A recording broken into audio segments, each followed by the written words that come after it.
டேய் போஸ், அந்த கேளு. ஆமா மாப்பிள்ள பண்ணிடுவோம். சரிங்க மாமா. ஏயா போஸ், காரை வாங்க என்னத்தையா பண்ண போற? எந்த காரை வாங்கினாலும் 20 ரூபாய் 30 ரூபாய்க்கு வாங்கிக்கிட வேண்டியதானே? கொடுத்தா இந்த ஆளுக்கு என்னவா? அவனோட மாமனாரே ஆசையா வாங்கி தரார்ல. அண்ணன் சொல்றதும் வாஸ்தவம் தானே. வைக்க போறோம், வாசல்ல தானே நிக்க போகுது. மக்கா எச்சம் போடுறதுக்கு வாங்கி நிறுத்துற காரை பேசாம அந்த 23 லட்சத்துக்கு ஒண்ணு சொன்ன. என் மாப்பிள்ள ஆசையா ஒண்ணு கேக்குறாரு, அவருக்கு மத்த சீரெல்லாம் நான் அப்பப்ப கேட்டுக்கிறேன், வாங்கிரு மாப்பிள்ள. ஐயா கல்யாண விஷயமா சொல்றியா? சரி வாங்க வாங்க. அப்படியே உன் அப்பா கிட்ட கேட்டு ஒரு 50 லட்சம் ரூபாய்க்கு கட்டாம இருக்க கேளு. ஆனா நீ என்ன பண்றது? காசை எதுக்கு கரியாக்கிட்டு? சரிப்பா, இப்ப மாதிரி எப்பவும் சந்தோஷமா இரு.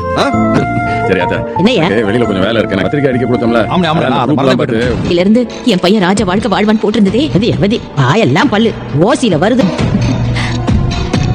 நம்ம கண்ணு முன்னாடியே போஸ் 50 லட்சம் ரூபாய்க்கு வாங்கினா என்னடி? நான் சொன்ன மாதிரி நிக்க போகுது. அதுல காக்கா எச்சம் போட தான் போகுது. ஐயோ, நான் பஞ்சராக்க தான் போறேன். Good morning. உட்காருங்க உட்காருங்க. Please get up. Ma'am, all of you please give her a big applause. இந்த கிளாப் பண்ண சொன்னது செமஸ்டர்ல கிளாஸ் ஃபர்ஸ்ட் வந்து